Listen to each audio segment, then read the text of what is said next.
What's up guys, Gunthix here from Good Gaming. Got a special video for you all, as around 3 hours before this video gets uploaded, the game known as Black Desert Online would have been completed its second beta and moved on to the final 7 days before launch. And for a few lucky people, myself included, just 4 days time. Now while this may not be too long to wait, due to this game being what it is, and honestly, it is hard to wait. I personally didn't get much time in the game due to work and a lot of things, but I managed to score around 9 hours in total into this game, on different characters and in character selection menus. Rest in peace, you vast menus. May I see you again in my dream. And I figured, why not explain my thoughts on this game and the small amount of time I've spent in it. So I decided to make this. First impressions of Black Desert, also known as BDO. Roll the intro.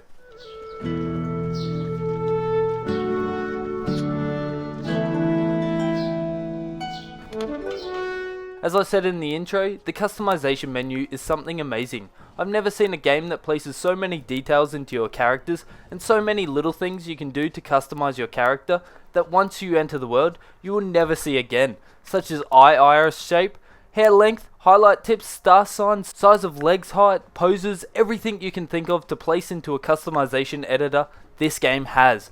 I didn't spend hours looking into it making my character, as she was just going to get deleted by the end of the beta anyway, so I just went standard and jumped into the game. The first 5 minutes entering the game, you will most likely spend it learning about the controls. The game uses an action camera like Terra does. Pressing control unlocks your mouse and allows you to navigate menus. I personally wasn't used to this on the scale and took well over 2 hours to learn the mechanic to feel more comfortable with it, but it works with the styling of the game.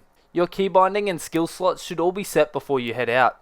The game hands you 10 quick slot skills, and although that may not seem like a lot, each skill in game also has a button combo that can be performed to enable that set skill. So eventually you learn to string together amazing combos that never even require the use of your slotted skills. Must be noted here that menu items can be turned off and moved around. I found the tutorial video helpful for the first 2 or 3 times, but after that the continued spamming of it became more of a pain than it helped. During beta, any skill slot, button combos, menu options and UI settings you set, reset each day. Not sure if that will happen in the game, but that could be a huge problem if it is. I looked past this for the purpose that it was a beta. After you set up all your skills, you begin to learn to move around. The game provides a really nice quick tutorial to learn how to interact as well as move and run. It also teaches you about the movement system in the game, which was overwhelming at the start, but begins to feel like its integration is one of a kind. I found the same system in Aura Kingdom, but its system was largely polished. The game allows you to place markers on your map using your right mouse button or by selecting a quest icon, then pressing T, your character will walk towards the set marker. The game has no waypointing system or fast travels, so this simple mechanic is one of the most useful mechanics in game. You can even mount a horse and use it to set markers to travel to.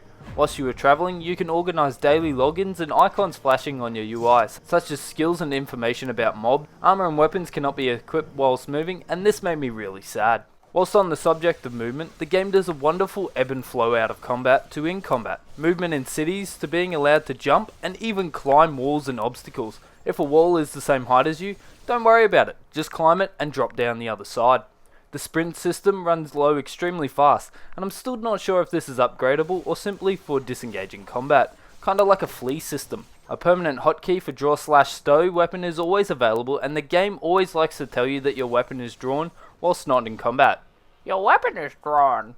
The game flows between safe and combat zone, and always lets you know when you have entered a combat zone. I for one would like it to stop telling me I've entered a combat zone when I am questing, as you change between zones so quickly it becomes another thing spammed on your UI. Mobs in this game don't hit hard at all, and you'll find yourself taking on dark red monsters to constantly get a thrill out of the combat system. However, most of these can be killed with a simple rotation of sword strikes. For such a deep system of combat, the game seems to not use this for its PvE element. I was asked what the combat system was like. After a short thought, I responded with light on the outside, yet gooey in the center. The game caters for both lovers of button spammers, i.e. press 1 to win, or people who love to flurry combos and counter attacks. Something as simple as doing your auto attack can have multiple strikes in combat by simply holding forward to pressing it, holding back for a counter, and or upward slice. The combat system is so deep and yet feels oh so manageable if you don't wish to play it like that. Still on combat, I found myself largely questing once I got going, and the mobs I found were being killed so easily. Then I spawned this. I thought, here we go, a challenge. Using dodges, I thought this was going to be a seriously challenging. Like, he came out of the ground. No, it seemed after a few auto attacks and a couple of well-timed back attacks, he kneeled and accepted defeat. Finally, the graphics. At first you may see the minimum graphic requirements for this game. And all games I play, I allow the game to auto-detect for me. This system did not exist in the beta. Still not sure if it will be implemented in the real game, so I was forced to set graphics for some time, and see if it had frame tears or even serious frame issues. It's not really a gripe, it just wasted a large portion of my pre-game, just menu surfing. The reason I bring this up is the vast menu options they have for these options. It's not just 3 or 4 options like graphic setting and all that, it's fully customizable. And it's not just graphic settings they did this with. Every menu in this game has a deep dark side that will swallow you in, and it's many menus for hours on end. I myself love menus. Make a game with menus and chopping wood and I'll sink pointless hours into that abyss. But this game takes menus and places them everywhere. I must commend them due to not placing these so you have to use any, and placing simplified options first, and then if you're not happy, they turn to you and say, "So you want options, hey? Well, here's 860,000 more!" Was slightly over exaggerated, yes, but it really does feel like that. The in-game inventory was largely locked, and I feared for some sort of in-game purchase, but after questing I learnt that this was all unlockable by in-game currency. This is something so small, but it doesn't seem overly expensive at a glance, and seems well managed. Inventory is a killer for most games. It may have a game-breaking visuals and amazing combat, but if it has shit inventory management, it will lose a lot of attention fast. Questing in this game doesn't seem overwhelming. The game shows hints and gives you options towards the next quest. Chat options are available if you choose it, and a creepy ass thing will often offer you help in quests. I mean, creepy. Like, what the is this?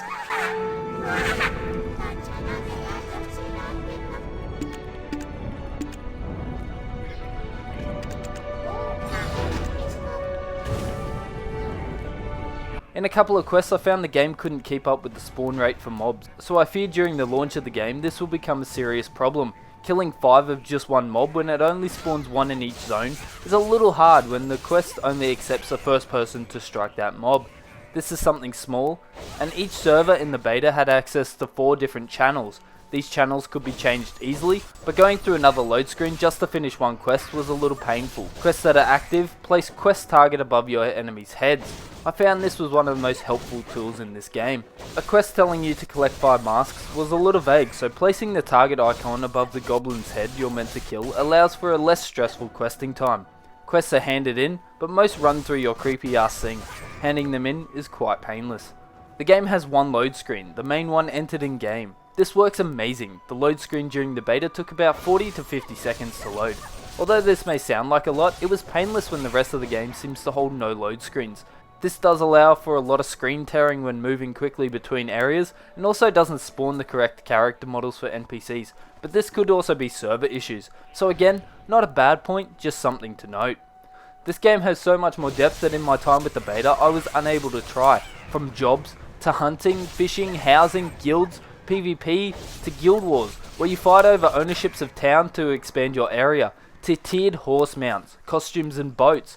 This game was so fleshed out, I was surprised that I only just heard about it, and it was not more hype attached to the whole game.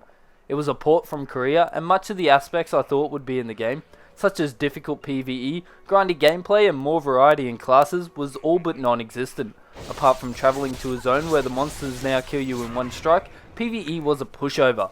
The largest grind I had in the game was trying to choose what graphic settings would stop the amazing frame issues I was having, and the classes, although not all have ported over from the Korean game, as they may come as an expansion, paid releases, or just with the main game, seem to be filled with sword, shield, melee tanks, sorcerers, and Gandalf. You shall not grasp the full extent of my power until you see some guy shooting lightning then want to make me when the game is released. Oh yeah, Gandalf. I do. I really do. And a few range classes. Feels the same playstyle for each class, and I wanted something more mobile, such as the thief class I saw in a few videos.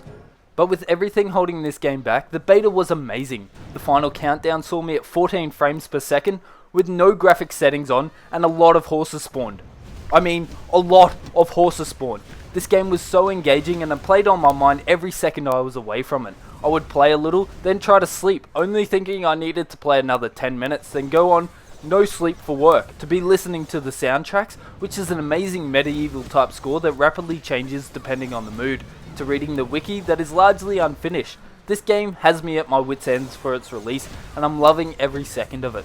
Maybe you'll be playing Black Desert in the future. Should hit me up if you do. My family name is Gunthix, so add me if you're ever on. Also, let me know your thoughts about this amazing game in the comments below. And as always, may your games be good.